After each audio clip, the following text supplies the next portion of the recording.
അപ്പൊ നമ്മള് ഇനി നമ്മുടെ സ്പെഷ്യൽ ചൂര റോസ്റ്റ് ഉണ്ടാക്കാൻ പോവാണ് കേട്ടോ.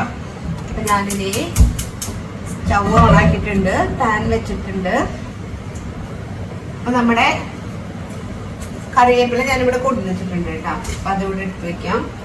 നമ്മുടെ കണ്ടോ മിക്സ് ചെയ്ത ചൂര. ഇവിടെ അങ്ങനെ എപ്പോഴൊന്നും മീൻ മേടിക്കാറില്ല കേട്ടോ, വല്ലപ്പോഴും. അപ്പോ നമുക്കിനി എന്തായാലും കറി ഉണ്ടാക്കാം, റോസ്റ്റ് ഉണ്ടാക്കാം. അപ്പൊ ഞാനിങ്ങനെ കാണാൻ, നിങ്ങൾക്ക് കൂടി കാണാൻ എളുപ്പത്തിന് ഞാൻ ഇങ്ങനെ വെച്ചിട്ടുണ്ട് കേട്ടോ. ഒരു 10-100 നാളികേരം ഞാന് എന്ത് ചെയ്തു, പൊളിച്ചുട്ടാ. ഒരു ഏകദേശം ഒരു 10 കിലോ വെളിച്ചെണ്ണ എനിക്ക് കിട്ടുകയും ചെയ്തു. അപ്പോൾ ഞാൻ കുറച്ച് വെളിച്ചെണ്ണ ഒഴിച്ചിട്ടുണ്ട്. നമ്മൾ ഈ വെളിച്ചെണ്ണയിൽ തന്നെയാണ് റോസ്റ്റ് ചെയ്തെടുക്കുക. അപ്പൊ നമുക്ക് മീൻ വറുത്തെടുക്കണ്ടേ.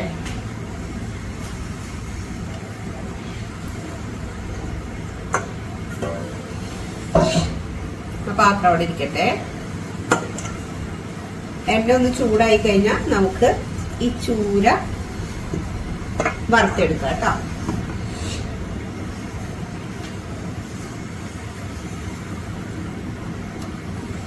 നമുക്ക് ചൂനി ഓണാക്കണം, അങ്ങനെ മീൻ വറുക്കുമ്പോൾ സ്മെല്ല് വരും.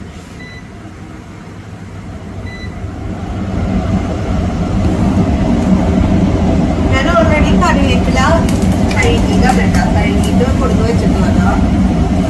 കുറച്ചും കൂടി ഇടാം. അപ്പൊ ആയിട്ടുണ്ട്. നമുക്കെല്ലാം ഇപ്പൊ ഒരേ സമയത്ത് തന്നെ ഇടാം. സെപ്പറേറ്റ് ചെയ്തെടുത്ത് വെക്കണം.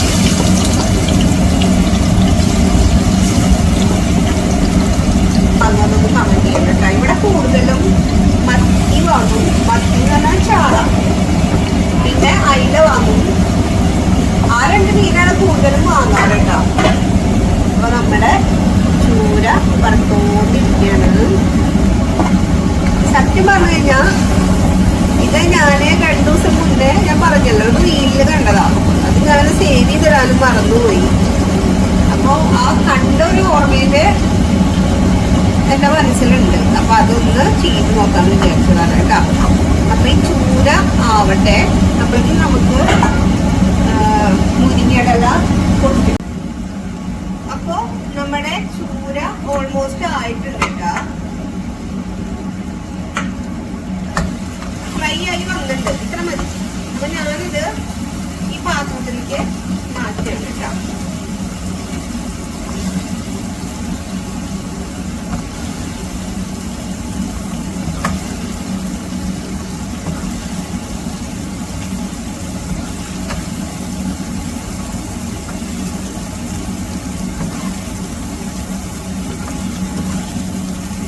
ഞാൻ വിചാരിച്ചത് ഈ വറുത്ത എണ്ണയിൽ ആ വീഡിയോയിൽ പറഞ്ഞത് ആ വറുത്ത എണ്ണയിൽ തന്നെയാണ് ഇത് ചെയ്യാന്നാ. പക്ഷെ ഞാൻ മീൻ വറുത്ത് കഴിഞ്ഞപ്പോ എണ്ണയൊന്നും ഇല്ല കേട്ടോ. അപ്പൊ ഞാൻ വീണ്ടും കുറച്ച് വെളിച്ചെണ്ണ ഒഴിച്ചിട്ടുണ്ട്. നമ്മുടെ ഈ പാക്കറ്റിലുള്ള വെളിച്ചെണ്ണയ്ക്ക് കഴിഞ്ഞു കേട്ടോ. ഇനി എന്താ ചെയ്യണ്ടേ വെച്ചാ, വെളിച്ചെണ്ണ ചൂടായി കഴിയുമ്പോ നമ്മള് ഈ അരിഞ്ഞ് വെച്ചിട്ടുള്ള സബോള, വെളുത്തുള്ളി, ഇഞ്ചി, പച്ചമുളക് ഞാൻ ഇട്ടിട്ടില്ല. മുളക് പൊടിക്ക് നല്ല എരിവാ. ഞാൻ എന്ത് കൂട്ടാൻ ഉണ്ടാക്കിയാലും നല്ല എരിവ് ഉണ്ടെന്ന് പറയുന്നത് കുട്ടോളൂ. അപ്പൊ ഞാൻ ഇട്ടിട്ടില്ല കേട്ടോ. അത് ഏതില്ല ഞാൻ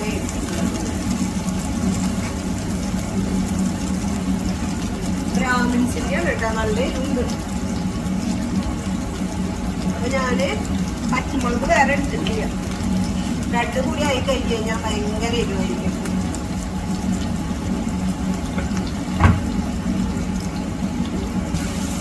ഈ സബോളയെക്കാട്ടും നല്ല ടേസ്റ്റ്. അപ്പൊ നമ്മൾ എന്തുണ്ടാക്കുകയാണെങ്കിലും സബോളയെക്കാട്ടും ടേസ്റ്റ് ഉള്ളി ഇടണം കേട്ടോ. പിന്നെ നന്നാക്കാൾ ഒരു ബുദ്ധിമുട്ടുകൊണ്ടാണ് എല്ലാവരും സബോളയ്ക്ക് പോകുന്നത്. അപ്പൊ നമ്മുടെ 1 ഉള്ളി, തക്കാളി, ഇഞ്ചി, പച്ചമുളകും വെളുത്തുള്ളി. പച്ചമുളക് ഞാൻ ഇട്ടിട്ടില്ല, ഇത് കൂടുതൽ വിചാരിച്ചിട്ട്. നിങ്ങൾക്ക് വേണമെങ്കിൽ ഇടാം കേട്ടോ.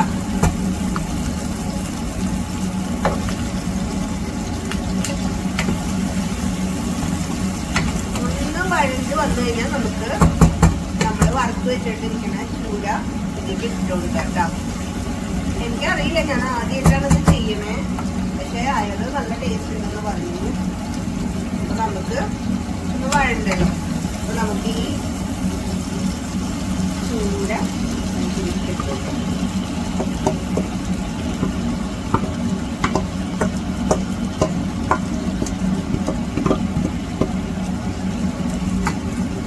പൊടിയോന്നൊരു ഡൗട്ട് ഉണ്ട് കേട്ടോ എനിക്ക്.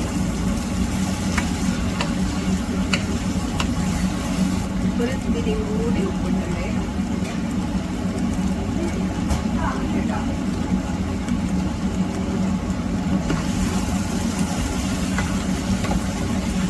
നല്ല എണ്ണ ഇത്തിരി കൂടിപ്പോയി. ബാക്കിയൊക്കെ പെർഫെക്റ്റാ, നല്ല അസലായില്ല.